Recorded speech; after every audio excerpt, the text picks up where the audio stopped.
This is so embarrassing to admit. Oh my god. Tips for your first time. Can we talk about purity culture? Oh boy, you're not gonna like what I have to say. I mean foreplay. Thoughts on situationships? Oh, we're getting personal here. Do not get me started on that. Oh my gosh. Hi guys, welcome back to my channel, or welcome if you're new. My name is Ali, and today I will be answering all of the questions that you are too embarrassed to ask anyone else. You're welcome.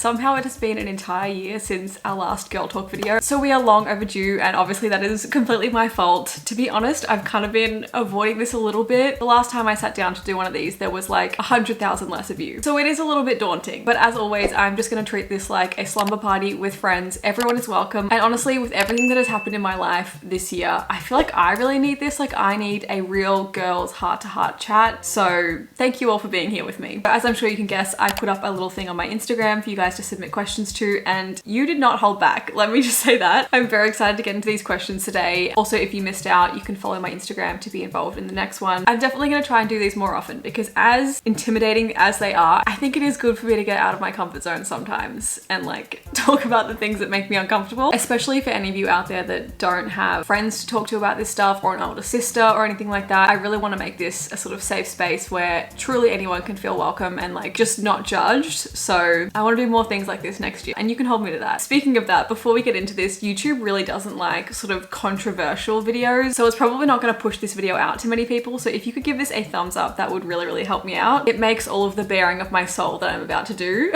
worth it. Thank you so much. Well, we've said all we need to say. Let's get into the questions. How to make peace with negative self-image. Unsurprisingly, I got a lot of questions about body image and feeling good in your skin, body dysmorphia, diets, things like that. And what a bummer that this is just like such a quintessential part of the human, I'm gonna say female experience, but you know, I think everyone experiences bad body image at some point. But for girls, man, it is just so much harder. And I have touched on this in my previous girl talk videos, so I won't repeat myself on those same tips, but I will say, I think everything with body image, but also like everything in life comes back to gratitude. And that might sound really woo-woo of me, but it is really true. You know that saying, we don't know what we've got till it's gone? And by saying, I mean iconic song. I believe to my core that that is one of the truest statements about humanity. So often we are not thankful or grateful or even aware of how lucky we are in life until that thing is taken away from us. And this, you know, applies to friendships and people and things like that, but also our bodies. Like if you are watching this right now, you have working eyes, and that is incredible. The less we focus on what we don't have and the more we focus on what we are so lucky to have that we don't even think about it, the happier you will be. It really shouldn't have taken me to have these life experiences to like understand this, but it just did. But when I look at people like my dad, who, you know, when he was passing away, lost control of most of his body, things that we literally do without even thinking about them, it just makes me think, how could I be so selfish? And I'm not calling you selfish or anyone that struggles with body image because it's so common, it's so normal. But when we think about how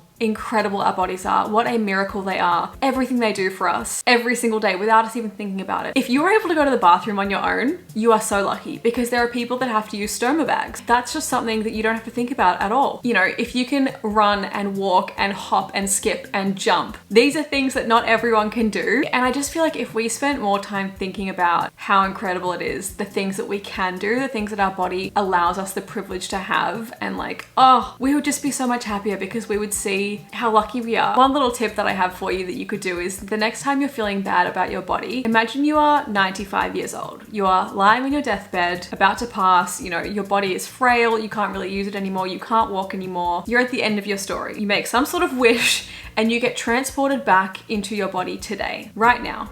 You're currently the youngest you will ever be again, and you get to live in your body, let's say for a day. What are you gonna do and how are you gonna feel about it? Because I just feel like with that perspective, you're never gonna think, oh, like my arms are just a little bit too big, or oh, I wish I had bigger boobs or a bigger bum, or I wish my boobs were symmetrical. You know, these things that we hyperfixate on, the things that we are told to hyperfixate on and therefore do, will not matter. And I really don't want me or any of you to waste even a second of our time here on earth worrying about that stuff, because we are so incredibly lucky to have the bodies that we do. So don't wait until you can't use it anymore to realize that. What to expect for your first time being physically intimate with someone? Great question, very commonly asked. I feel like I have a lot to say about that. So as well as expectations, I'm gonna give tips tips and tricks going from before, during, and after. So let's start with before. The first thing to know is that if there is any amount of pressuring coming from that person, they're not the person to do this with. Whether they have been your boyfriend for a year, someone you just met, or anything in between, no one has the right to tell you what to do with your body, and that includes coercion. They need to respect you and your time and your body, and if you have any kind of gut feeling that maybe you're not ready to do something even though they want you to, just say no. It's not worth it, and neither are they. The right person to do it with for the first time will completely understand and respect that. Also, if you don't feel comfortable or excited about doing it, you can wait. A good rule of thumb is that if it's not an emphatic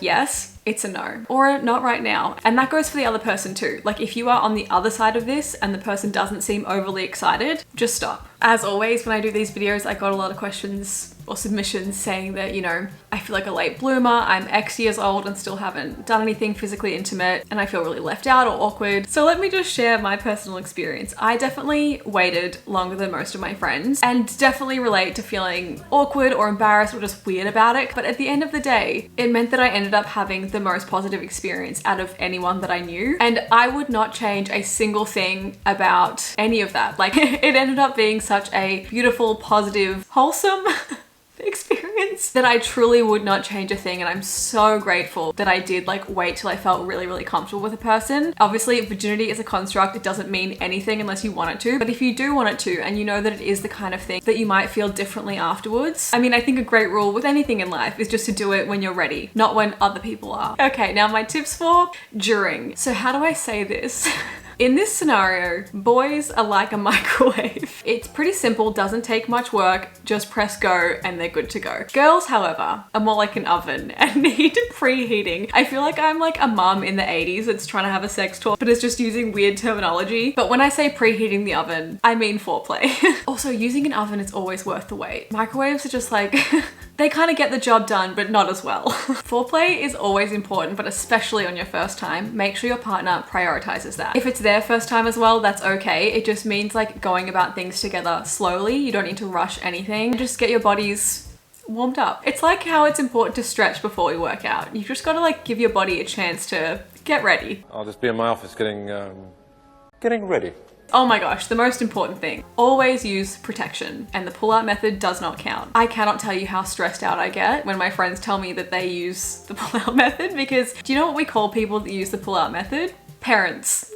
It just simply is not reliable. It is not worth it. The mental stress that it would cause, not knowing if you are safe or not, do not rely on that. Also, as we know, condoms also protect from STIs, anything that could be contracted from someone else that you could potentially have for the rest of your life. And I think that's also an important thing to know. Like, as you are thinking about making your sexual debut and becoming sexually active, that is a reality of it. So it's really important to kind of be okay with that knowledge and be informed and sort of aware of the risks of having sex. I think once someone is mature enough to understand all of the information, then they are mature enough to be having sex. And finally, the most frustrating part, you have to pee after having sex. I'm so sorry to be the bearer of that news. It is the most annoying part. They get to stay and be comfortable and warm, and you have to get up right afterwards, step onto the cold bathroom tiles and go pee in the middle of the night and question, is this even worth it? Worth it to not get a UTI? Oh, but that reminds me, one of my favorite parts of making these videos is reading the comment section, because I just love how kind you all are to one another. It just feels like such a beautiful, warm, open community. So while I'm answering these questions, please feel free to put your thoughts in the comments below. I think the more perspectives and diverse perspectives we get, the better. So if you have any tips or even like regrets or things you wish you'd done better from your first time, if you feel comfortable, you could share that in the comments for others to read and learn from. Thank you all in advance, because I just know this is going to be such a great discussion. And on that note, I got a question that said, were you sad after losing your virginity? My answer to that is no, but it doesn't mean that you aren't allowed to be. If you've been around a while, a quote that you'll often hear me use is, comparison is the thief of joy. Essentially, comparing ourselves to anyone or anything is just never productive, and I would never want you to feel negatively about something that you did or that happened to you, or look at someone else's experience and think that that was the right way to do things. Even through all this, as I'm giving advice or tips or sharing my experiences, there is no real right or wrong answer or right or wrong way to like live your life. All you have to do is what feels right for you. And most importantly, like I said earlier, virginity is a social construct. We don't really have this term for anything else in life that we do for the first time, you know, like the first time you go and have a coffee, you might not like it, and just next time you can get chai. I do think it ends up putting way too much pressure on something that just doesn't need to be there. And if you have had an experience that you weren't happy with, that doesn't say anything about you, your self-worth, your potential for experiences in the future. All it is just one experience in the past, which you don't even have to think about if you don't want to. I will also say the first time you have sex will not be the best. It's not going to be like the peak of your sexual experiences. It's likely only going to go up from there. So if you felt disappointed afterwards or like you weren't that into it, it's okay. You have your whole life to figure out what you like, who you like, what you feel comfortable with. And I just don't want you to ever feel regretful or guilty. Just know that none of it changes who you are.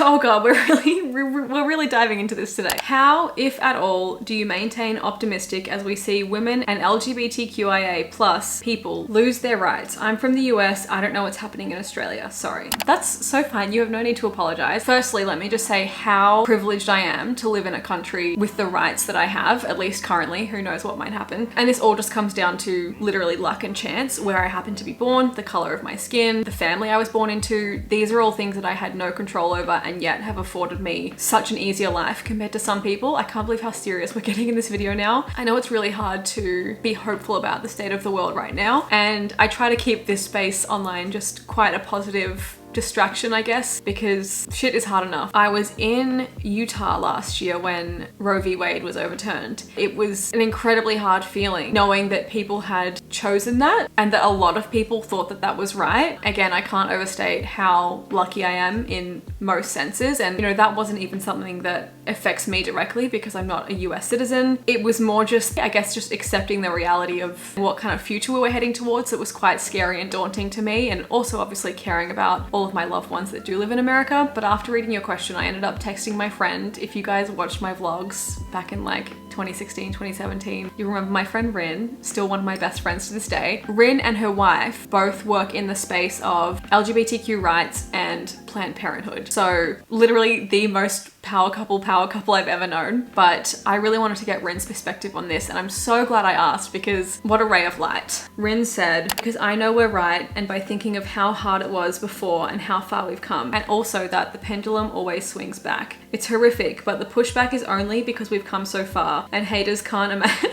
Why is it so weird to call like anti-choice people haters? They can't even imagine the world that we are building. A world where everyone is free to live and thrive without fear of government or hate-filled hearts. Oh, I truly could not have said it better myself, and I think that kind of hopeful mindset is so important because that is what keeps the fire going. And honestly, just like having the strength to keep going and keep thinking about the future that we want to create for our daughters or for future generations. I think the main takeaway from that is that at the end of the day, we cannot give up hope. And also just know that like you're not alone, and there are so many people that care about this and will never stop fighting for this. Oh boy. Okay. Is it weird to only use pads for your period? I'm scared to use tampons. It is not weird at all. I was terrified of tampons for years. It's terrifying, yeah. Which honestly makes sense, like the idea of putting something foreign into you. Especially, let me just say, American applications and Australian applications, completely different. An American applicator looks like this. It has like a little plastic launch, like a rocket ship launch. Australians, the rest of the world is gonna think we're so gross and weird, but like we don't have that plastic part. It's just DIY. So that probably adds to a bit of our fear, but you have absolutely nothing to worry about. A, you know, nothing to worry about if you ever do decide to use tampons, but also B, if you choose to never use them, that's fine. You can use pads for the rest of your life if you want to. There's nothing wrong with that. Periods can be such a nuisance, but also they are just such a personal thing. And so at the end of the day, all you need to do is what feels right for your body. I mean, that's the moral of this entire video, really. Especially when we're young, it's quite natural to have that kind of learning curve. I remember one of my years at summer camp, one of the kind of middle-aged girls got her period for the first time and wanted to use a tampon because, you know, she wanted to go in the lake and the pool and things like that. I remember standing outside the bathroom door, kind of like coaching her through how to do that. I was just so impressed by her fearlessness because it was the day she got her period. She was just like, hey, I need to do this. I'm gonna learn right now. I do not want life to hold me back at all. And I was so impressed by that. because for years I was a pad girl. I was too scared of tampons, and that's a real bummer. Like when you want to go to the beach or swim or anything like that. I'm just grateful that now we have so many options. Like if I think about being my mum or my grandma's age, the things that they had to use, now we have such a range of things. We have pads, tampons, menstrual cups, menstrual discs, period undies. Am I forgetting anything else? Probably. But like there really is something for everyone. I would say if you are looking for like a bit of a change above a pad, period underwear is a great option. I actually have a whole video all about kind of like periods, period undies, how they work. So I'll link that down below. To me, it was just such a game changer. But at the end of the day, it's your body, your choice. So don't let anyone make you feel like you have to use tampons if that's not what you want to do. The whole point of us having a whole range of options is so we can choose what works for us. While I'm here, let me say though, people that do use tampons, promise me right now, like pinky promise, that you will not sleep in tampons. I don't care if you sleep in your makeup or shoes or jeans, just do not sleep with a tampon in, please. If you guys didn't grow up reading Dolly Doctor magazine or Girlfriend magazine and being terrified of losing a limb to toxic shock syndrome, Australians, I know you know what I'm talking about. That was mentally scarring. Just don't ever do it, okay? Thank you. I love you. This is cute. This feels like a real big sister question. What are your skincare tips or makeup tips? In terms of skincare, I just want to recommend a brand that I have been absolutely loving this year, and that is Glow Recipe. I'll definitely talk about it more in like my 2023 favorites video that I'm gonna make probably after Christmas. The way they feel on my skin, the way they smell, everything about them just makes me so excited to use them. Oh, and it's Korean skincare, so like of course it's great. So if you're just getting into skincare, I would say Glow Recipe is great to check out, especially their samples because it's not too expensive. Do I have any like hacks to share? Personally, I really want to get into or try tubing mascara. It sort of creates a tube, would you know it, around your lashes rather than sticking to them. So I think it's better for the health of your lashes and it's a lot easier to take off. So if anyone has a favorite tubing mascara, drop your recommendations in the comments. My biggest skincare tip overall is, you probably know what I'm going to say, wear sunscreen. I remember hearing that so much as a kid and being like, yeah, whatever. I want to have a tan. I'll think about that when I'm older. It is so important. Like, yes, if you want to keep your skin young and healthy looking, but also, especially if you're Australian, the sun here is so strong. Tomorrow it's gonna be like 36 degrees and we really do have to take care of ourselves. Both of my parents had various forms of skin cancer my entire life, and I know that's not an uncommon experience for an Australian to have. I would just really love to feel like I could do my part and help more people to wear sunscreen, especially on your face, but also everywhere. Yeah, do me a favor, wear sunscreen. Thank you. How do you know when to give in to your anxieties and give yourself a break versus push through it? What a great question. I was just having this conversation with my friend Emma recently. She is one of the most incredible people I have ever known. Em gave a TED talk recently, which is phenomenal, but the anxiety leading up those 6 months before it almost made it not worth it. And I was like, I completely know what you mean. And I think you can probably relate as well. The stress sometimes of doing something so outside your comfort zone, even if that's like, you know, I think about when I was in the thick of lockdown, like going to a shopping center made me feel like I was gonna be sick. Let me expose myself and say what a huge flop I am. For example, the week of 1989 release week, I was invited to be interviewed on national Australian television by like our morning show, and the thought of doing live TV just made me feel sick. And like, I know it's an incredible opportunity, I would have felt fantastic afterwards, but I knew that the anxiety I would have felt leading up to that would have ruined my whole week. And I was like, I want to enjoy that album and that experience, so I have to say no. And there will be moments like that probably for the rest of my life that we just have to like make the call on like, is that stress worth it? And you know what, I think most of the time it is, but sometimes I'm like not even looking forward to this cool, great achievement thing. Like honestly, I'm gonna be so honest and expose myself here. When I interviewed Renee Rapp, and even when I hosted the Midnights listening experience last year, this is gonna sound so freaking ungrateful of me. In the lead up to those things, my anxiety gets such a hold on me that I'm like not even looking forward to doing it. I'm just looking forward to how relieved I'll feel when it's over. I'm saying that knowing how stupid and ungrateful and like bad it sounds, but I just wanted to say that for anyone else that can relate to anxiety, I completely get it. The physical symptoms of anxiety, there is nothing worse. But I just wanted to be really real with you guys about how hard it is for me to do those things sometimes, in the hopes that if you feel that way, you feel less alone. Anxiety sucks. My answer to you about pushing through versus giving into the anxiety is the advice that I would also want myself to take, which is that anytime you push through an anxiety and do the thing that is hard, you never regret it. You will always be grateful to yourself for doing the harder thing, which is pushing through and getting whatever it is done. down. What's that quote from like Tumblr days? Something about a ship in a harbor is lovely, but it's not where ships are meant to be. Something about getting outside of our comfort zone. I think that is really when we grow. And I used to say to my friend or my partner, like receiving that email, some sort of opportunity or cool thing I was asked to do, I would be like, you know what? It is good enough just to be asked. I feel like that is such a compliment and I'm just gonna take that as my win. I'll say, no, thank you so much. How nice that I was even thought of. And like that would be what I would take away from the situation. And it's like, am I really gonna live my whole life saying no to things and letting the anxiety win? I mean, I hope not. Now, by saying this publicly, it means I'm gonna have to start taking my own advice, which sucks. But I just think about all of the things that I was once nervous to do and then did, and those end up being your favorite memories. So I think, unfortunately, the answer is we should always try and push through. But also, I would never judge you for the times where you feel like you just can't. On a similar note, I did get a few questions about dealing with anxiety and how to handle it, so I'd love to talk about that. I know I've opened up about this on my channel a lot, and I could totally do a whole video on it one day, but anxiety sucks, and I'm so sorry for anyone out there that has experienced this or is currently experiencing this, because like until you have, you can't even imagine how annoying it is. Me personally, I really experienced not so much the mental side, like ruminating thoughts or anything like that, but more the physical sensations. When I started getting help for this, my doctor thought that there was something wrong with my heart because of how elevated my heart rate was and how impossible it was to bring down. And that was the reason I had to get an Apple Watch to like track my heart rate, because we thought I might be dying. To me, the one thing that truly has made the biggest difference, it is medication. It is sort of like the least exciting advent calendar ever, but actually no, that would be birth control. But honestly, it has changed my life more than probably anything I can think of. I have two different forms of medication for my anxiety. One is kind of like a preventative, like a lower dose if I think I'm going to be having a day where my anxiety might spike, just to kind of keep me functioning on a sustainable level, like a regular human level. Then I have another one, which is like a sedative if I'm having a breakthrough panic attack and my body is just not well and I'm about to pass out and like I can't physically get things under control. That essentially just like puts my body to sleep. That's just what works for me, and the biggest surprise has been ever since getting that medication, if I have it with me, I find that I don't even need to take it. It's kind of like a weird placebo effect, but like for me, most of my anxiety stems from what if I get anxiety. Suggests that what you fear the most is fear itself.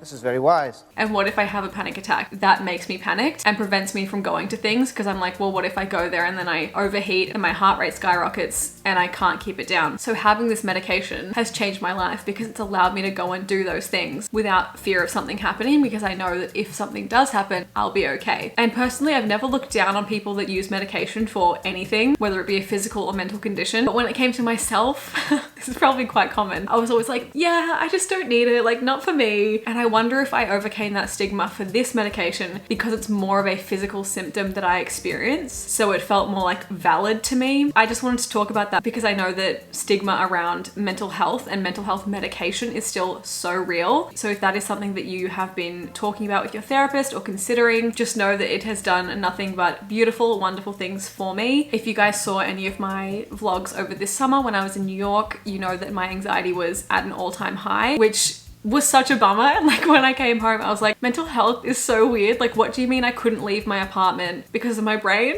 Like, it makes no sense, but it is real. And I was struggling so much at the time. I lost so much weight. I couldn't do most of the things that I had planned to do in the city. I didn't go to a single Broadway musical. Do you know how unwell I had to be for that to be the case? It is what it is. I got through it thanks to medication. And honestly, I wonder if people might still look down upon that, but it's what saved me. And so I'll always be grateful for medication. Beyond that, obviously, I'm a huge fan of therapy. I also really love guided meditation. I will leave below this one particular TikTok. It's technically, they call it a hypnosis. I really just think it's a guided meditation. But besides my medication, it is the only thing that can ever ease my physical anxiety symptoms. It is life-changing. So that's down below as well. If you watch it, let me know if it helps you out, because like I can't believe how well it works. At the end of the day, it is just so silly, isn't it? Like depression and anxiety, they're just in our brains, but they can actually stop us from doing things in real life. You have to laugh.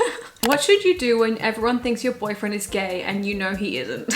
Did Camila Cabello submit this question? I honestly think that is their problem and not yours. He knows how he feels, you know how you feel. That's really the only thing that matters. And if these people are spending their time worried about or thinking about talking about someone else's sexuality, if they don't have anything better to do, that's their problem. I would just say don't let it get in the way of your relationship or your life or how either of you feel about each other. Katie, this is your night. Don't let the hate stop you from doing your thing. By the sound of things, if your boyfriend is less stereotypically bro-y male, they're probably just jealous. Okay, this is such a relevant question. All of my friends have boyfriends and I'm having a hard time being single. Boy, can I relate to that. I truly could have sent this message in myself at one point. My entire teen years, I just felt like the only person in the world that was single. And I know that isn't true, obviously, but when all of your friends are in relationships and constantly doing things with their partners, or worse, like group dates, you just feel so left out. And even if you're not letting it get to you on like a, oh, why am I single? What's wrong with me kind of level, you're still feeling like you're left out of this group experience that everyone's sharing. And that can be so hard. And I'll tell you what, not only did I experience that, when I finally did get into my first relationship, most of my close friends ended up being single. And then I kind of felt like FOMO again, like obviously in love with my partner, so happy, wouldn't change a thing. But suddenly they're all having this great female energy and like bonding through friendship in that sense. And so I found myself again, just comparing myself and kind of feeling like I was on the outside looking in. And the moral of that story is comparison is the thief of joy. Once again, this is another question which I got so many times, which I think is very telling of how we all kind of feel, because I relate. How to make girlfriends in your 20s. It is so hard making friends as an adult. I think that's another thing we really take for granted being in high school or uni/college. Like the convenience factor of being surrounded by people day to day, just location based. It's so easy to make a connection just simply out of convenience. And then as we graduate, that kind of slips away. I think the main thing for me that has helped is exploring my interests and passions, joining a sports team or being part of a club, being part of any kind of community. You could take pottery lessons or take an acting class, or any kind of community where you can go like once a week or on a regular basis and actually start forming bonds with people is so helpful. I think that's something that I want to challenge myself to do more of next year. I'm definitely lucky to have an incredible community, but I would really love to fill up my sort of sisterhood cup a lot more. That's definitely a priority for me coming up. So I think also saying yes to things. So if you are invited to a party where you don't know anyone besides the host, go to that. You could meet your new friendship soulmate there. And obviously it can be nerve-wracking meeting new people, whether you're at a party or an event, just somewhere out in public. I would say the most important thing to focus on, rather than kind of coming across really cool and impressing someone and wanting them to be your friend, focus on being interested, not interesting. Show that you are a great listener and be the kind of friend that you would want someone else to be. Oh gosh, talk about summer loves and how to forget them after summer. I can tell you what not to do. I definitely listened to Summer Love by One Direction on repeat, and also Spaces, and that just hurts. Don't do that. Most recently, the song that hurt me, for anyone else that did like a summer camp in America, song America Forever by Greta Ray and Maisie Peters.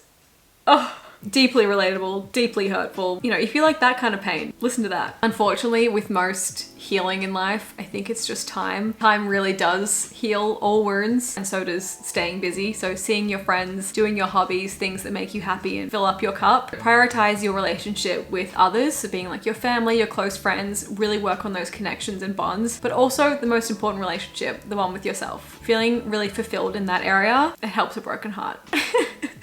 Why do men? Such a great question. Like, why? Why do men?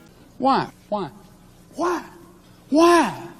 Where do they get the audacity? I fear we may never know the answer. I love this because it just feels like friends sharing tips at a sleepover. Wear a second pair of trousers under your trousers when it's cold. Also love the use of the word trousers. Are you from the UK? My tip as a girly who is cold in even the warmest of weathers but loves to be cute is to invest in like fleece lined tights. Preferably a vegan version if you can. Tights that look like regular sheer tights from the outside but have the warmest, coziest layer on the inside. Just feels like a hug for your legs. Game changer. You can also wear them under your trackies or pants, obviously. Yeah, when it's freezing and you want to wear like a little mini skirt or a dress, those tights, leg warmers, thick socks, you're good to go. Isn't it so weird to think about the fact that more than half of you watching this are in winter right now? Because I know most of my audience is in America, whereas right now it's the beginning of summer and it's like 100 degrees here. If you would like to, comment below where you are from. I would love to know. Oh, great question. Do boys care if you have hair down there or not? Here's the thing. What matters is if you care. If any man, I feel like I'm speaking like on behalf of you now, because I'm getting protective. Any man, or anyone for that matter, but I feel like it's more likely to be men. If any man ever tries to shame you for having body hair, first of all, let's look at his body. Does he have body hair there? Most likely. Isn't it just interesting to think about the way we are conditioned? For us to see, let's say, armpit hair on a woman, we're like, ew, gross, unhygienic, when really our bodies grow that for a reason, and yet we have societally tricked ourselves to be like, disgusting, only men can have hair. I mean, if we really get into the nitty-gritty of it, razors initially existed for men, and then they figured out they could sell more and make more money if they started marketing them towards women. So then women started being shamed for having body hair, and we've kind of just like run with that ever since. So if any man ever tries to convince you that it's wrong for a woman to have arm hair or leg hair or armpit hair or bikini line hair or anything like that, ask him why it's different. You know, why is his body naturally supposed to be protected and kept warm and clean with body hair, but women shouldn't? Also, not to get too dark and twisted with this, but if men do prefer a completely hairless woman, like I don't want to say it feels kind of gross, but like that kind of resembles a prepubescent girl rather than a fully grown adult woman, that's something that he could explore. What kind of expectations he has, you know, if he's ready to actually be with a real adult woman. So the answer to that is have hair or don't have hair, but never for a man. Do whatever you want. It's your body, your choice. What a great question. Why does doing high school theater make you so unpopular? As a fellow theater kid, I hear it's just so funny to think about the fact that every celebrity that exists, well, I guess actor and actress, was a theater kid. They're just a theater kid that was successful. No, like the theater kids are actually like the smartest, the hottest, the most witty, and also the most aggressive like, group of people you will ever meet. And they're all kissing each other. But I honestly think that goes beyond theater. The things that are often considered uncool in high school, theater, but also like IT or like being stereotypically like nerdy or, you know, really academic, those people end up doing pretty well in life. The moral of the story is people are going to make fun of you no matter what. You might as well do what you love. And honestly, worrying about being popular or cool in high school is not worth it. The true lasting friendships are the people that you can relate to, that are there for you, that make you feel great being yourself. Nothing else really matters. And I know I can say that now and you probably won't take it in until you're out of high school, but I promise you it's true. Okay, a real lighthearted, easy question. Do you have a subjective meaning of life? Honestly, I think the meaning of life is like have fun and help others. That's kind of it. We are here to experience the earth, whatever it has to offer. Maybe let me add a third as a caveat, take care of the earth. I sometimes do think we forget that one. You know, we are here to have an experience, have a hopefully positive time, and help others do the same. I don't think it needs to be that deep. If you want to leave a legacy and make a real change, you can and you should. But if you just want to enjoy your time here, explore all this world has to offer, that's fine too. My favorite philosopher actually has a great quote on this. Life's what you make it, so let's make it rock. But I truly do believe that, like, life is what you make it. If you want to read every single book that exists, if you want to travel to every single country, if you want to watch every movie that exists, you can make life whatever you want. And that's kind of the joy of it, and also kind of the scary part, because there are so many things that we could do, yet we can't do all of them. That's a thought that haunts me. But I don't buy into the idea that we have to have this deeply profound experience here or it wasn't worth living. I think you can literally just prioritize being happy and hopefully helping others be happy, and that's a life worth living. Okay, trans girl here, do you have any tips on getting better with eyeshadow or eyeliner? Welcome, but you might have asked the wrong girl. I am so truly horrible with both of those things. It's the reason I ignore every request to do a makeup tutorial. And I don't mean that in a I'm not like other girls, I can't do makeup kind of way. I still try, I'm just not good at it. I think also I really can't see without my glasses, so I don't know if you can tell, but I have hooded eyelids. So doing eyeliner, eyeshadow is even more impossible. Less is definitely more, especially when you're starting out. I find blending to be the hardest part. So invest in some good brushes. Start with either product that isn't too pigmented or just by using a little bit and like blending from there, and you can build on top of that and just have fun with it. Like I said, I think the whole point of life is to have fun. We're all gonna have fun! So just enjoy it. There are really no rules when it comes to makeup. TikTok is a treasure trove of information, as scary as it can be. It also can be quite helpful. The other day I just learned about, I think it's puppy dog eyeliner. It's like the opposite of a cat eye and is apparently great for people like myself with hooded eyelids. Also, I will let you in on the one question that I probably get asked the most, which is what eyeshadow do I use? It is actually a blush. And I've just never found an eyeshadow color that I like as much as this blush. I don't think they make it anymore. It's by Too Faced, the one in the little heart compact. So I probably shouldn't be using it anymore because it's probably expired, but Sue me. That's definitely a question I would love to hear from the audience in the comments. If you guys could provide some tips, I would really appreciate that. Thank you. But also, I just zoomed in on your picture. You do not need my help. Your eye makeup is incredible. Is 14 and 17 too much of an age gap? I feel like this is a really controversial question and people could answer this completely differently to me. Personally, I would say yes, especially if the 14-year-old is you or the girl. I just think at that age, a 17-year-old boy and a 14-year-old girl are at such different life stages. You have different expectations, different interests, and I would really, really hate to see you get hurt. This may not be a male and female relationship. I'm kind of just addressing it in case it is, because I think there is already a bit of a power imbalance if the male is older. You really don't need to be dating anyone at 14. At 14, you should be going through your cringy, awkward stage, in love with boy bands, thinking that boys in your real life are still disgusting. Don't worry about them yet. I just want to protect you for as long as I can. If it's something that like you would have to hide from anyone in your life or feel pressured into, just walk away. I just don't think it would be worth it. Have you ever struggled with your sexuality, and what would you say to someone who was? I'm so sorry that you are experiencing this. I feel like it's such an isolating feeling, even though so many people have and do feel this way. I definitely did struggle with this a lot and didn't talk to anyone, which is definitely something I would change if I could go back. I just remember feeling really alone, which again is silly because we never are. I think I was worried about like being wrong about myself and being like, what if I think I'm this, but then I later change my mind, which isn't how it works, funnily enough. Identity is ever changing. So if one day you feel something and the next day you feel different, that's okay. I really hope that you have a safe environment, whether that is with your friends or your family, to express how you're feeling. Even if it's just like an online community of friends or people that you know. I just feel like feeling understood is so important. And you don't have to figure everything out today or tomorrow because, you know, identity is ever changing, but I just want you to know that you're not alone, and talking to people really helps. It's also interesting that we call it struggling with our sexuality. I guess that's different to just questioning it. If you are struggling with it because you're in like an unsafe environment, that is just 10 times harder, and you have truly all of my love and compassion. And this is kind of why I really hate when people pressure others to come out, because sometimes it's just not safe. People aren't in a safe environment. And if that is anyone watching this, please don't feel like you are any less valid simply because you're not able to, you know, live your truth currently at this present moment. The most important thing is always to take care of yourself and your safety. So just know that I love you and your time will come. And also know that it doesn't have to be a scary thing. I know that if you're going through that process and feeling quite alone or curious about yourself or just unknown, it could be quite daunting, but it can also be really liberating and exciting. So if anyone has recently come out or is thinking about coming out, know that everyone here is so happy and proud for you. Oh my God, I love this question. As a girl, I hate the feeling that everything I love is silly and useless because men make fun of it. How do you manage your cringe side? Because even if I don't want to, I care too much about it. If this year has taught us anything, the year of the Eras tour, the Barbie movie, and the Renaissance tour, it is that girls are fucking magical and deserve to be celebrated. Girls' interests are everything to me. I've definitely talked about this in other videos. I think mostly in girl talks, but also like ranking the teen girl movies, because there's so many things that I felt ashamed to love when I was younger. Didn't feel cool to talk about simply because of the patriarchy. And now in my 20s, I'm really reclaiming that, like wearing so much pink, shouting about my love for like girly things. And it has just been so empowering. And the best part that comes from being open about your passions, even if they're cringe, especially if they're cringe, is that you often will find community and people that feel the same way that you do. No matter how hard you try to avoid being cringe, you will look back on your life and cringe retrospectively. Cringe is unavoidable over a lifetime.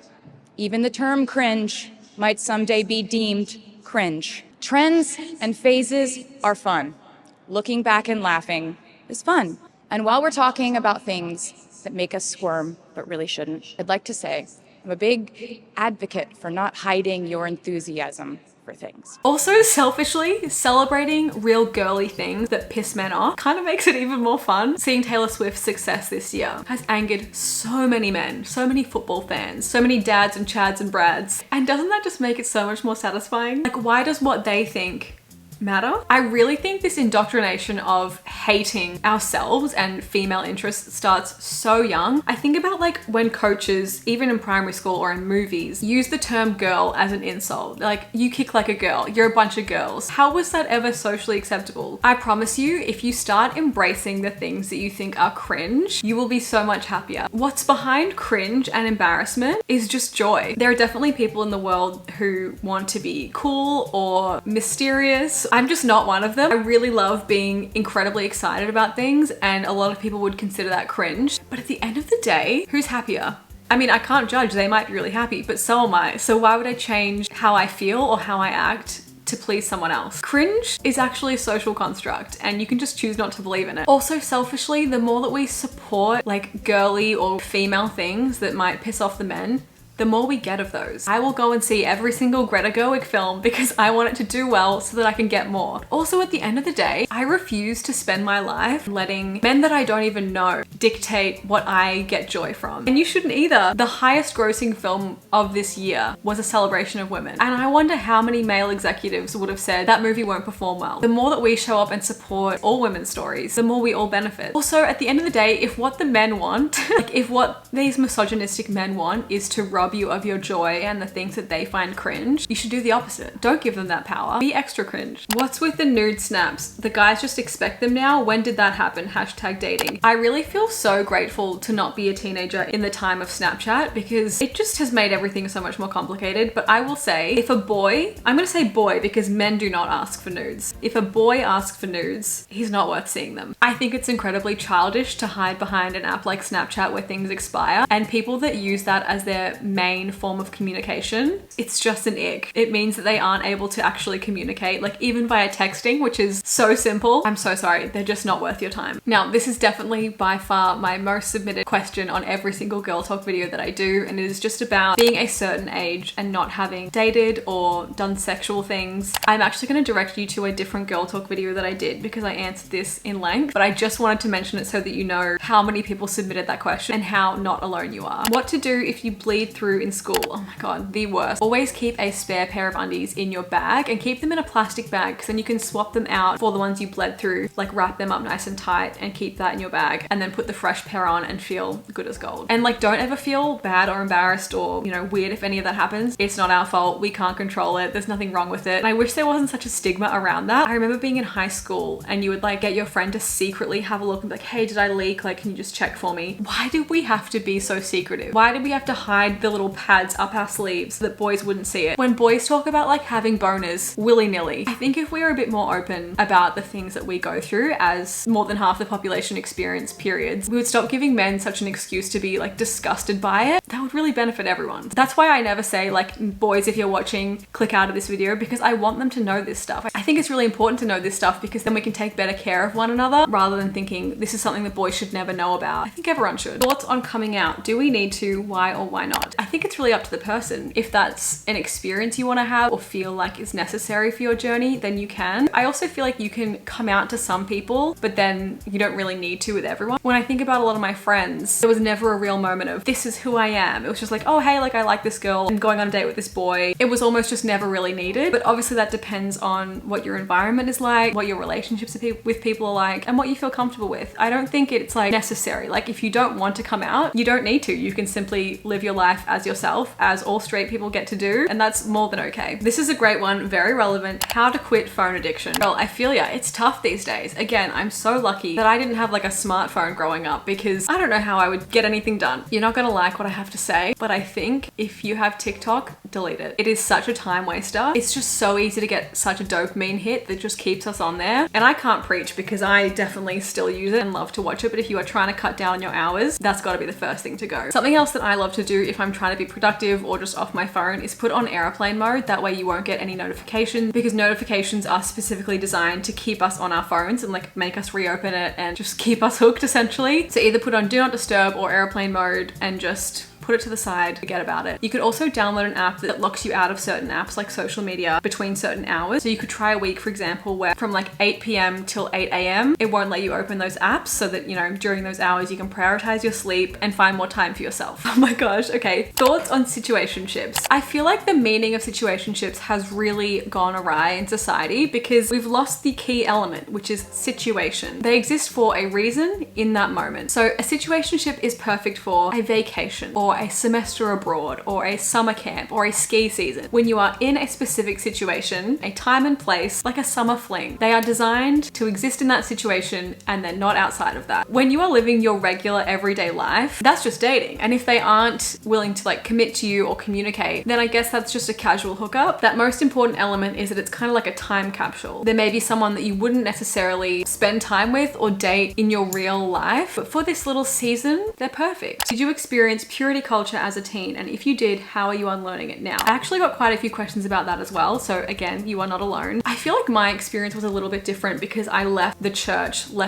I wasn't really that into it in the first place, but I stopped being involved in that quite a young age. Like I think around 13, 14. I had zero dating prospects at that age anyway, so I didn't really have to think that much about it. It's in the sense of purity. I think if anything, I maybe felt the opposite. Like as I was like in my early teen years, I was so worried about having to have sex, and that was something that really terrified me, that I was like, this is so embarrassing to admit. But I honestly, as a teenager, was like, well, I guess I'll just have to date a Christian because then they won't pressure me into having sex, because it just terrified me so much, like the thought of doing that when I wasn't ready. So I guess I was coming at it from like the other end of things. But I really want to recommend a podcast by my friend Haley, who was raised Mormon and is now ex-Mo, which is a term I learned from her, ex-Mormon. She has an incredible podcast called Girls Camp, which I listen to religiously. And she talks so much about purity culture, her mindset evolving from that, and she's very much enjoying having like a hoe chapter now. She's married with kids, but like really loving, you know, experimenting with her style. She recently did some post about like how to embrace your hoe chapter in the winter in Utah, because that's, you know, that can be a challenge. But she's talked so much about the unlearning of purity culture, especially like it's just so tied up in misogyny. Like I know that boys don't experience that kind of shame. Obviously, like religion impacts everyone and, you know, can be positive, can be negative, but I really just think boys don't experience that kind of shame in the same way that girls do. We see it even with American high schools and their dress code about like guys can go and play soccer shirtless at lunchtime, but how dare a girl who's like 13 wear a thin spaghetti strap in front of her male teachers? She's just asking for sexual attention. Do not get me started on that. Oh my gosh. Maybe that's a whole different topic, but I just think the way that these things affect women and not men, it's just so different. The way that we shame women and young girls because of our bodies and just the fact that we exist in them is insane. And when it comes to sex, you're kind of damned if you do, damned if you don't. So at the end of the day, you've just got to do what works for you, because someone will think you're a prude and someone else will think you're a slut. You just can't win. And yes, we will talk about my boob job.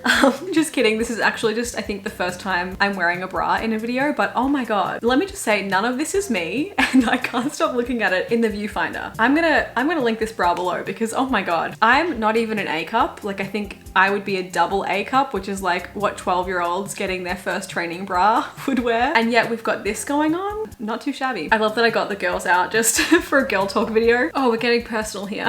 Please talk about what kind of crusher you are. Let me expose myself right now. The only way I have ever known how to date someone or have a crush on them is to be friends first and make fun of them and tease them and not realize that we're flirting until it's like way too late. Then I have a crush on them and then we're dating. Would I ever tell them first? No, never. In fact, when they tell me, I'm kind of like, oh, the fun part's over now.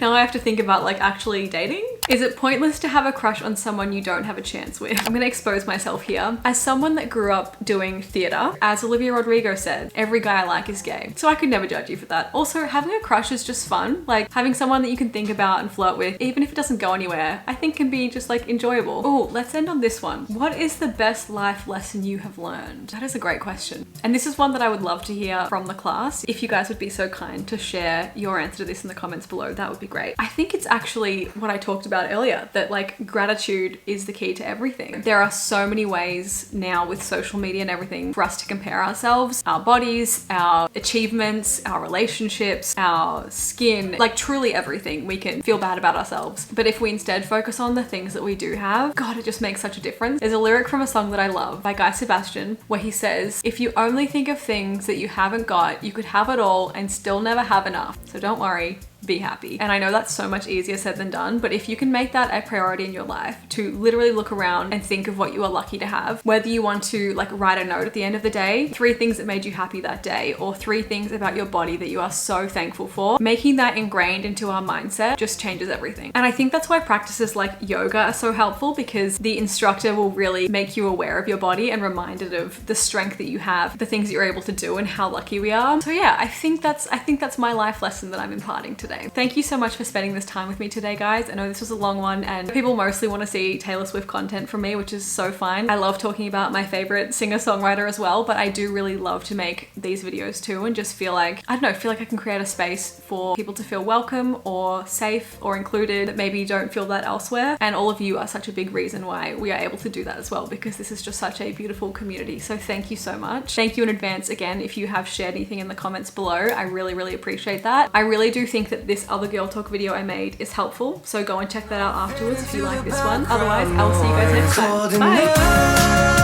Is this what it feels like?